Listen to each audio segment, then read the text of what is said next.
من آذى رسول الله له عذاب في الدنيا والآخرة أم لا؟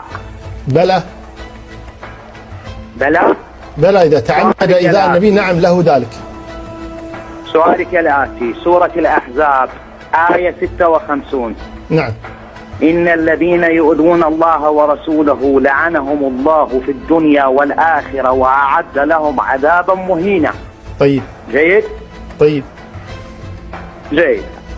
صحيح مسلم صفحة 705 رقم الحديث 1479 والراوي عمر بن الخطاب الخليفة الثاني قال: أوصل بك الأمر يا ابنة أبي بكر أن تؤذي رسول الله صلى الله عليه وآله؟